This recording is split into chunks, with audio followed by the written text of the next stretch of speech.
Columbus Cynic, thank you. Sorry. Gives us $50 super chat, thank you, and says, Thank you, realistically, Columbus. where do you see us in a year? Socially, politically, economically? Well, we just talked to Peter Schiff yesterday. We pre-recorded an interview that's going to air soon. He's an economist.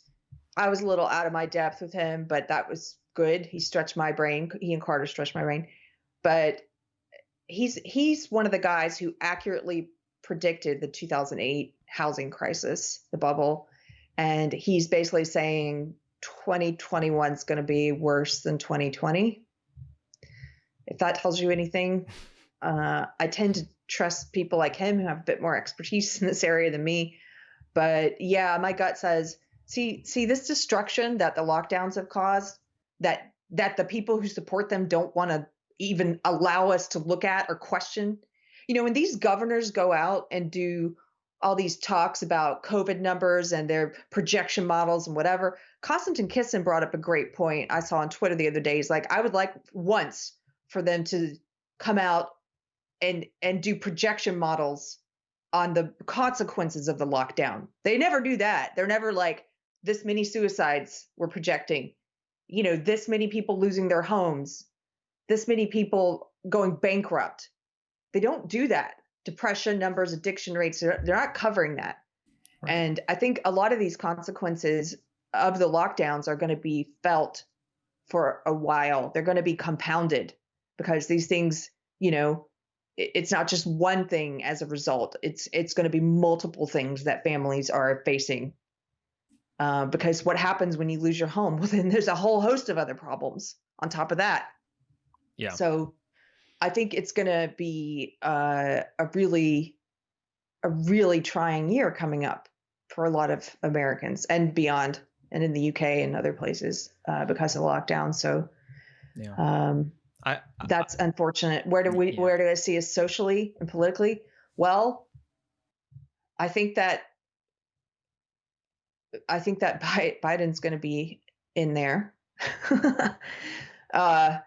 You know, in the social justice groups I'm in, I saw them celebrating today about gender, sex, skin color. That's all they care about. They don't care about, is this the right person for the job? They're like, yay, he appointed this black person. Woohoo! Right. There's like, a Native American person now. Blah, blah, blah. Yeah. There's a gay person. Yay! Yeah. They pretended that Buttigieg was the first gay cabinet member too, which wasn't true. Yeah, which is a lie. But that's all they care about. They don't seem to even care about, are these the best people for these positions? Which is weird. The double standard of, you know, there was article after article about the people Trump was appointing and are they the best people for the positions? Remember how they made fun of a black man? Remember how they made fun of Ben Carson? He's not qualified for housing and development. What? Now they don't care about any of that as long as the skin color and the gender and the sexuality is right. Like, they never cared about any of that. Yeah. I mean, those people. Yeah. I think politically, I'm almost done. I think politically it's going to be more of the same. There's going to be more of this ridiculous red-blue polarization, which doesn't even matter, but all these people believe that it matters. And I think the press, we're about to see a return. We've already started seeing a return to the bum kissing that happened under Obama, where it's going to be nothing but puff pieces and lazy journalism, about how awesome he is. They're going to put out the narrative that he fixed COVID in some way, magical way that Trump couldn't, which is why I do think we are going to see, he's going to try to do some federal mandate, whether it be masks or lockdowns. He's going to try to do that for about 3 months and then end it so they can say, and now, and then they can tout numbers which already exist. But they'll tout it and they'll tie it to whatever BS he did. And they'll say he cured it. And I think Bitcoin's going to continue to climb. I think socially, SJWism is going to get a little worse because they feel like they have a mandate on that crap now. They doubled down under Trump, weirdly enough, as in opposition to him. I think he pushed it, he sped it up a little bit. which is maybe good because a lot of people started to wake up. I woke up. A lot of people woke up because it went so far. I think it's going to go further. And I think a lot of people, hopefully a lot more people will wake up to what it is. And here's the silver lining, because I know I'm saying a lot of doom and gloom. One, I think Bitcoin's going to continue to climb. Two, I think now, and this, bear with me, atheists, I think that our country, at least in the States, maybe globally, I don't know, but I think we're getting ready for a new revival. I think there's going to be a spiritual awakening, or a new kind of, take God out of it even, a new enlightenment. I think there's going to be, because what happens after the darkness? Light. And sometimes that's the only place you can get to the light is in the darkness. I think there's going to be something really beautiful emerge at the end of all this. And because of this. So that's what I think. That's long. Yeah. I'm trying to say what I have to say quickly, because I don't want to go too long. Financially, it'll be worse. We've printed trillions of dollars. We've printed trillions of dollars. We've closed a bunch of businesses. So we're going to have to pay the piper probably next year. But financial consequences are also hard to predict. So when that will really come to bear or won't come to fruition, it's not clear, but it'll happen. Politically, I think we will just be more divided. I don't see this getting better. And one of the reasons, a really high level way to just predict that is they're talking about unity. Therefore, the opposite will happen. Yeah. That's like a really simple way to look at it, but they are doing everything they can to divide and continue to divide. I don't know that it will necessarily be Republican and Democrat. It will be Trump versus, it'll be Trumpism sort of. It'll be that like populist Republican arm versus the establishment Republican and Democrat stuff. So I don't think politics is going to get better. And socially, I agree. They're going to double down. They feel like they won. They did. They won, right? So they're going to undo the Trump ban on critical race theory. They're going to double down in education and mainstream media. The social justice is not done. Yeah, people are pushing back, but this is they're sprinting towards the goal line right now.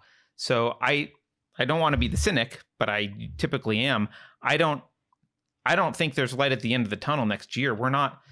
Will there be light at the end of the tunnel? Maybe. Sure, eventually. We're not near the end of the tunnel. We're still in it. And they just won a battle, and it's going to hurt for a little while. Yeah, I hate agree. To say but I think the people who are finding the light, I think that number is going to keep growing. I guess I'd put it that way, in a positive spin on it. Like, yes, somebody in chat asked, these are not super chats, but I'll just read them. Wonder Freeman says, "I see the light every day." Yes. And Mana Lula says, "Why do you think that, Carrie?" Well, I think that because, like Wonder Freeman says, I see the light every day. There are people who are searching for meaning and purpose and truth. Why? Well, because when times get hard, what do people turn to? They start to look for meaning and truth. I think that you will see more people looking for things meaningful and pursuing things meaningful because things are going to get tough. Look, in times of prosperity, think about the worst parts of our culture.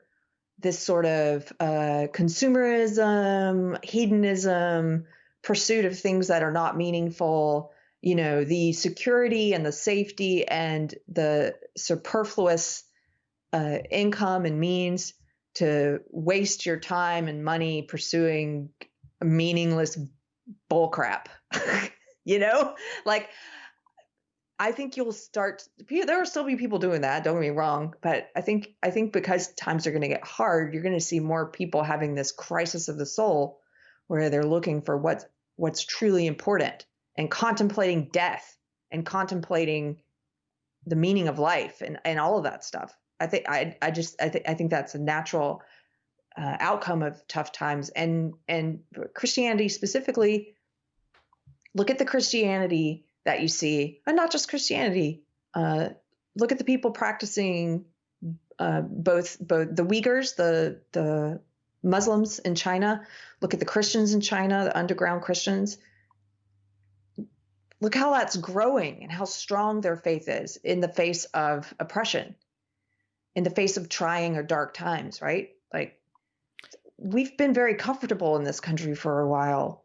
And I think the more uncomfortable we get, one silver lining of that is people looking for something true and purposeful and meaningful. It's like I had a family member, when they got their cancer diagnosis, the doctor said, you might experience, he called it the perverse positives of a cancer diagnosis, right? What does that mean? Well, you might get closer to that your family bonds might get stronger. You might start to dig down deep and figure out what's really important and meaningful and what's worth spending your time on in life and what's not, perverse positives. I think all that's true. However, things are nowhere near tough enough yet. Right.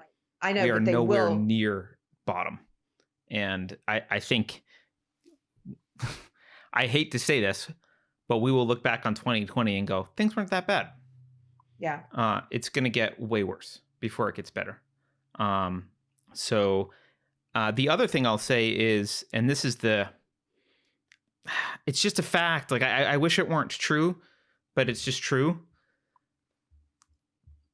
Political change doesn't require the masses. It requires the elites.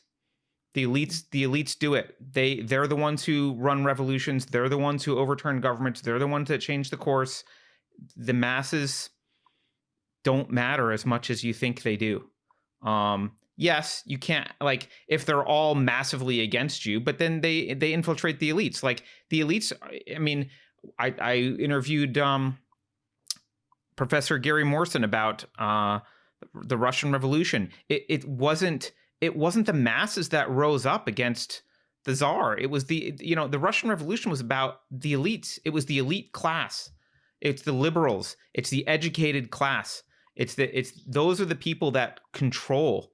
And I don't mean just a handful of people. I mean that class of people generally, because they're in positions of power. And that class is owned by the social justice warriors right now, and for the foreseeable future.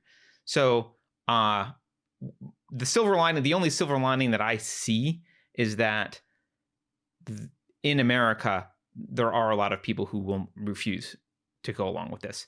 And maybe if it comes to a head, there will be an escape valve. There will be somewhere that's like, all right, Texas wants to secede. Something changes where, like, okay, you guys go do your thing, and there's a separation of some kind. Right now, I think separation is the best outcome possible, because if it's not separation, we're not gonna, Enlightenment values are not on track to take over the political establishment, guys. I mean, I don't want to be the one to deliver bad news right before Christmas, but it's just like, that's the truth. I'm not going to be your cancer doctor and say, you're going to be fine. It's metastasized. There's no way that Enlightenment values are on track to take over the deep state. It's just not, there's no evidence for that. Zero. I don't think that either, to be clear. I'm saying, though, that there will be a new kind of enlightenment that happens after the dust settles. Yeah, I just think the dust, we're a long way away from the dust settling. Yeah. Things aren't as bad as. Yeah, they're going to get it worse. You think they could be, or you think they are.